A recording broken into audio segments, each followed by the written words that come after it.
세상 사랑하사 독생자를 주셔서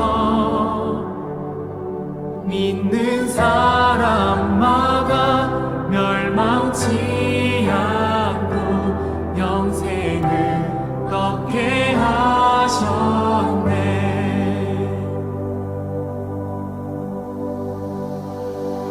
십자가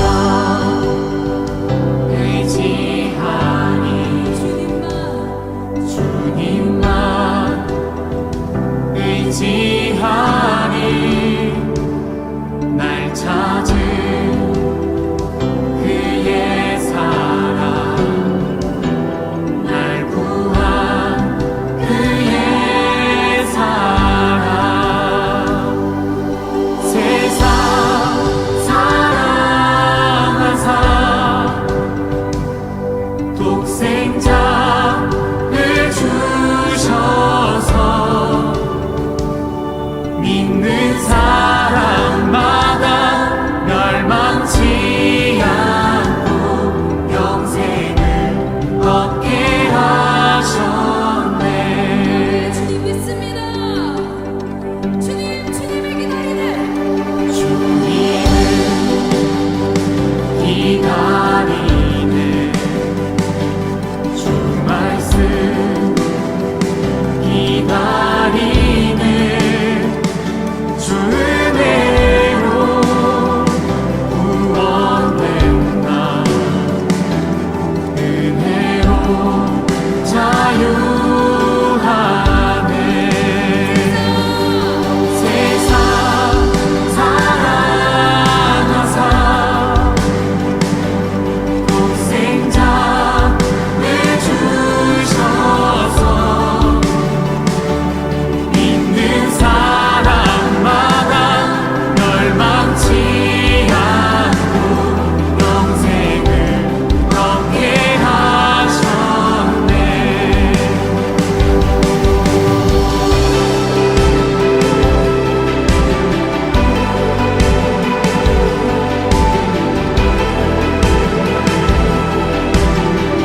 모든 주의 은혜로 우리가 구원받았음을 믿습니다.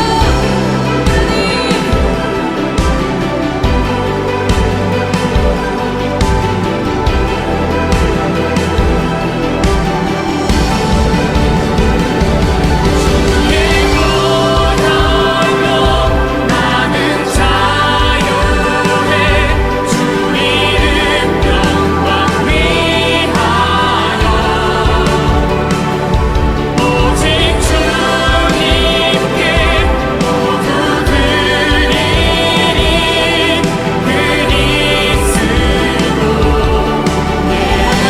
그리스도 주의 보혈로 나는 자유해. 주 이름 영광 위하여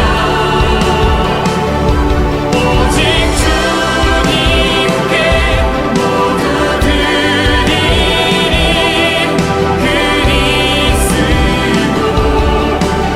그리스도 손을 들고 믿읍시다. 세상 세상 사랑하사 독생자를 주셔서 믿는 사람마다 멸망치 않고 영생을 얻게 하셨네. 영생을 얻게 하셨네.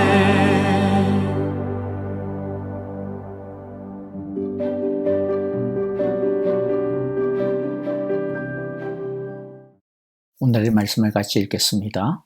누가복음 20장 9절부터 19절 말씀입니다. 예수께서 백성에게 이 비유를 말씀하셨다. 어떤 사람이 포도원을 만들어서 농부들에게 새로 주고 오랫동안 멀리 떠나 있었다. 포도를 거둘 때가 되어서 포도원 주인은 포도원 소출 가운데서 얼마를 소장료로 받아오게 하려고 종 하나를 농부들에게 보냈다. 그런데 농부들은 그 종을 때리고 빈손으로 돌려보냈다. 주인은 다른 종을 보냈다. 그랬더니 그들은 그 종도 때리고 모욕하고 빈손으로 돌려보냈다.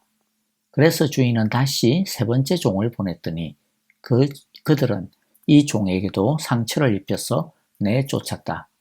그래서 포도원 주인은 말하였다. 어떻게 할까? 내 사랑하는 아들을 보내야겠다. 설마 그들이 내 아들이야 존중하겠지. 그러나 농부들은 그를 보고서 서로 의논하며 말하였다. 이 사람은 상속자다. 그를 죽여버리자. 그래서 유산이 우리 차지가 되게 하자. 그리하여 그들은 주인의 아들을 포도원 바깥으로 내쫓아서 죽였다. 그러니 포도원 주인이 그들을 어떻게 하겠느냐? 주인은 와서 그들을 죽이고 포도원을 다른 사람들에게 줄 것이다. 사람들이 이 말씀을 듣고서 말하였다. 그런 일이 없기를 바랍니다. 그때에 예수께서 그들을 똑바로 바라보시고 말씀하셨다. 그러면 집 짓는 사람들이 버린 돌이 집 모퉁이의 머릿돌이 되었다 하고 기록된 말은 무슨 뜻이냐? 누구든지 그 돌 위에 떨어지면 그는 부스러질 것이요. 그 돌이 어느 사람 위에 떨어지면 그를 가루로 만들 것이다. 율법학자들과 대제사장들은 예수가 자기네들을 겨냥하여 이 비유를 말씀하신 줄 알았다. 그래서 그들은 바로 그때에 예수께 손을 대어 잡으려고 하였으나 백성을 두려워하였다. 아멘.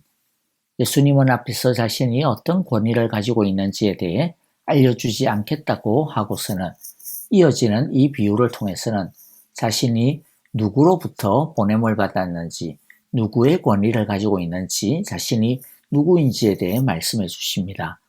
이것을 오해하면, 예수님이 어떻게 한순간에 그렇게 자신이 말씀하신 말을 그렇게 쉽게 뒤집냐, 너무 왔다 갔다 하시는 거 아니냐라고 오해할 수 있습니다만은, 그러나 이것은 예수님이 이랬다 저랬다 하시는 것이 아닙니다. 9절에 보면 예수님께서 이 비유를 제사장들과 율법학자들, 장로들에게 주신 것이 아니라 옆에 같이 그것을 듣고 있었던 다른 백성들에게 주셨다라고 하십니다. 물론 제사장들과 율법학자들 그리고 장로들도 바로 그 앞에 있었기 때문에 예수님께서 하시는 이 말씀을 다 들었습니다. 하지만 예수님은 그들을 향하여 하시는 말씀이 아니라 하십니다. 그 이유는 이들은 들을 귀가 없었기 때문입니다. 그래서 예수님은 말해봐야 아무짝에도 쓸모가 없는 그들을 향하여 말씀하시지 않고 다른 백성들에게 말씀을 전하여 주심으로써 백성들이 회개하여 하나님 나라의 복음 앞에 제대로 반응하고 영접하기를 원하신 것입니다. 예수님 앞에 있지만 예수님의 관심을 받지 못하고 더 심하게는 예수님으로부터 버림받은 이 모습이 얼마나 불쌍하고 비참합니까? 반대로 예수님께서 관심을 가지시고 말씀해 주시는 것이 축복입니다. 예수님의 관심이 매일매일마다 쏟아지는 저와 여러분들의 나날이 되시기를 간절히 기도합니다. 예수님이 우리에게 하나라도 더 말씀해 주시고 싶어서 안달이 나는 그런 말씀의 주인공들이 다 되시기를 간절히 기도합니다. 온 마음과 정성을 담아 주님의 말씀을 기다릴 때 주님은 우리를 향하여 말씀하여 주실 줄 믿습니다. 예수님은 그분이 어떤 존재인지, 그분의 권위가 어떠한지 악한 포도원 농부의 이 비유를 들어 말씀하십니다. 비유에서 한 사람은 하나님을 뜻하고요. 농부들은 유대인들의 종교 지도자들 또는 유대인들, 또 종은 선지자, 예언자를 뜻하고요. 아들은 예수님을 가리킵니다. 포도를 거둘 때가 되어서 포도원 주인은 포도원 소출 가운데서 얼마를 소장료로 받아오게 하려고 종 하나를 농부들에게 보냈다라고 말씀하는데요.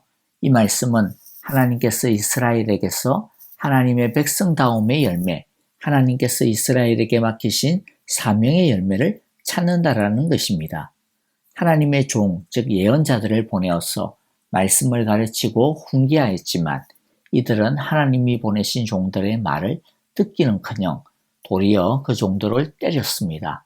주인은, 즉 하나님은 그럼에도 불구하고 계속 종들을, 예언자들을 보내어 이 농부들 이스라엘이 돌이켜서 좋은 소출을 낼 수 있게 하려고 했습니다. 하지만 이들은 더 악하게 대우했습니다. 그러나 하나님은 이들이 돌이킬 수 있는 마지막 기회를 주기로 합니다. 아들을 보내기로 한 겁니다. 아들이니까 아들에게는 함부로 하지 않고 아들 말을 잘 들을 거야 라고 하는 마음에서 아들을 보낸 것입니다. 그러나 포도원 농부들은 더 악한 생각을 가지게 됩니다. 포도원 농부들은 주인의 아들만 없애버리면 포도원이 자기들 것이 될 줄 알았습니다. 그래서 아들을 죽입니다. 예수님을 죽입니다. 그러자 포도원 주인이 와서 그 농부를 어떻게 합니까? 그 농부들을 진멸하고 포도원을 다른 사람들에게 주는 것은 유대인들의 우월한 언약적 지위가 이방인들에게 넘어가게 됨을 의미합니다. 예수님의 이 말씀에 유대인들은 그런 일이 없기를 바랍니다라고 합니다. 이것은 그런 일은 없을 것이라는 뜻입니다. 이것은 자신들이 가진 언약은 절대로 없어지지 않을 것이라고 하는 그런 만용에서 나온 말입니다. 그들은 하나님께서 언약을 이스라엘을 위해서만 주신 것으로 오해했습니다. 그러나 하나님의 언약은 온 세상을 구원하시는 것입니다. 이스라엘을 그 일을 위해서 하나님께서 하나님의 종으로 도구로 부르신 것입니다. 하나님은 오늘날 우리에게도 소출을 기다리십니다. 하나님의 백성다움의 소출, 하나님의 종으로서의 열매를 맺기를 원하십니다. 우리를 통해 하나님 나라가 퍼져가기를 원하십니다. 우리가 복의 통로로서 다른 사람들에게 하나님 나라의 복을 나타내고 전하며 나누기를 원하십니다. 우리를 통하여 하나님을 모르는 사람들이 하나님을 알고 돌아오기를 기다리십니다. 그것을 위해 오늘날도 우리에게 계속 말씀의 사역자를 보내어 주십니다. 우리는 그 하나님의 말씀의 사역자들의 가르침을 잘 받고 하나님의 뜻을 이루어 드려야 할 것입니다. 예수님은 이 비유의 결론을 맺으면서 집 짓는 사람들이 버린 돌이 집 모퉁이의 머릿돌이 되었다라고 말씀하십니다. 집 짓는 사람들이란 유대인을 말합니다. 유대인들은 예수님을 대적하고 거절하며 버렸습니다. 오늘날도 많은 사람들이 예수님을 대적하고 버리죠. 십자가의 복음은 사람들에게 환영을 받지 못하고 있습니다. 하지만 하나님은 사람들이 거절한 예수님을 통해 하나님 나라의 집을 건설하십니다. 오직 예수님 위에 세워지지 않으면 하나님 나라에 들어올 수가 없습니다. 18절에 누구든지 그 돌 위에 떨어지면 그는 부스러질 것이요 그 돌이 어느 사람 위에 떨어지면 그를 가루로 만들 것이다 라는 말씀하시는데 이 말씀은 예수님이 심판의 기준이 될 것이라는 뜻입니다. 예수님에 대항하고 거역하는 것은 결국 심판을 받을 수밖에 없음을 경고하십니다. 이 말씀처럼 유대인들은 역사 속에서 실제로 심판을 받게 됩니다. 예루살렘은 70년 로마의 장군 티투스에 의하여 멸망을 당하고 예루살렘 성과 성전은 모두가 박살이 나고 말았습니다. 남김없이 부스러지고 가루가 되고 만 것입니다. 그런데 심판은 이러한 것만이 있는 것이 아닙니다. 나중에 더 큰 심판대가 기다리고 있습니다. 예수님이 그 심판의 판결의 기준이 되십니다. 예수님을 영접한 사람은 영원한 생명으로, 예수님을 거부하고 거역한 사람은 영원한 심판으로 떨어지고 말 것입니다. 그러므로 우리는 우리가 사랑하는 사람들과 우리의 이웃을 영원한 생명의 길로 인도해야 할 것입니다. 예수님께서 이 말씀을 백성들에게 주신 이유는 이들이 제대로 예수님을 알고 영접하기를 원하셨기 때문입니다. 하지만 율법학자들과 제사장들은 이 비유의 메시지가 무엇인지 다 이해했음에도 불구하고 이게 자기들에게 하는 말씀이구나 라고 하는 것을 깨달았음에도 불구하고 그들은 회개하기를 끝내 거부하고 말합니다. 도리어 예수님을 죽이려는 마음이 더 커져 버렸습니다. 그것은 자신들이 하나님의 말씀보다 더 컸기 때문입니다. 그래서 주님의 말씀 때문에 자신들의 마음이 불편한 것이 너무나 불쾌했습니다. 하나님께서 양심을 움직여 주신 것인데도 불구하고 그들은 그 양심의 소리를 묵상해버리고 말았습니다. 그들이 다 이해했음에도 불구하고 회개하지 아니하고 예수님을 죽이려고 했던 또 하나의 이유는 예수님에게 무릎을 꿇어야 한다라고 하는 것인데 이것을 끝끝내 거부했기 때문입니다. 말씀을 들었으면 말씀 앞에 무릎을 꿇어야 합니다. 그래야 제대로 말씀을 듣는 것입니다. 우리 모두 하나님의 말씀 앞에 항복하고 무릎 꿇는, 그리하여 하나님의 말씀이 우리 속에서 역사하기 시작하는 놀라운 은혜가 날마다 임하기를 매 예배마다 모든 말씀의 일상 속에서 이루어지기를 간절히 기도하고 축복합니다.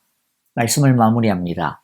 예수님은 못된 이스라엘을 단칼에 심판하지 않으시고 계속 기회를 주셨습니다. 하나님께서 우리에게 기회를 주실 때 우리는 그 기회를 놓치지 말고 붙잡아야 합니다. 회개할 것은 회개하고 감사할 것은 감사하고 결단할 것은 결단해야 합니다. 우리 모두는 제발 이 악한 종교 지도자들처럼 알면서도 무릎을 꿇지 않는 고집 세고 미련한 자들이 되지 말아야겠습니다. 기도하고 마칩니다. 하나님, 완악한 저를 위해 오래 참으시며 사랑하는 아들까지 내어주시니 감사합니다. 분명하고 완전하게 심판하실 하나님이 제 삶의 주인이 되심을 날마다 인정하며 주님 앞에 나아가게 하여 주옵소서. 합당한 열매를 원하시는 주님께 우리의 삶을 온전히 드릴 수 있게 하여 주십시오. 예수님 이름으로 기도합니다. 아멘. 이제 찬양을 드리며 기도하겠습니다. 다시 광고 드리겠는데요. 사순절 기간 동안은 매주 금요일 오후 7시 30분에 사순절 특별 사랑 워십 기도 예배를 드립니다. 많은 참여를 부탁을 드립니다. 오늘 금요일 오후 7시 30분에 첫 우리 사랑 워십 기도 예배를 드리도록 하겠습니다. 우크라이나에 속히 전쟁이 그치고 평화가 임하기를 위해 기도해 주시기를 바라고요. 박윤경 전도사님 외에 많은 환우들과 연로하신 어르신들의 건강과 평안을 위하여 기도해 주시기 바랍니다. 감사합니다. 안녕히 계십시오.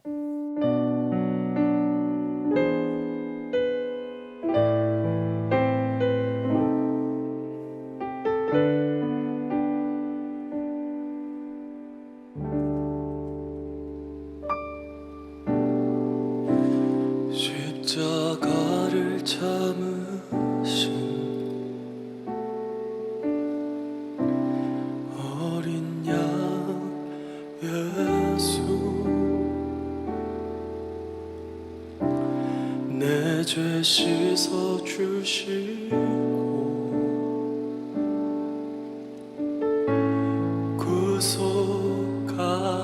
구속하셨네.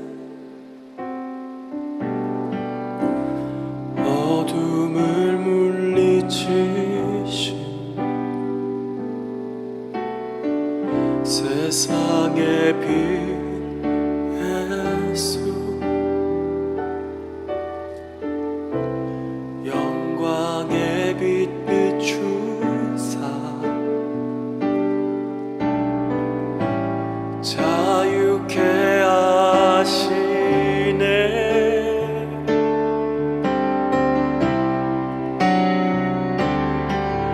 예수 하나님의 완전한 사랑, 예수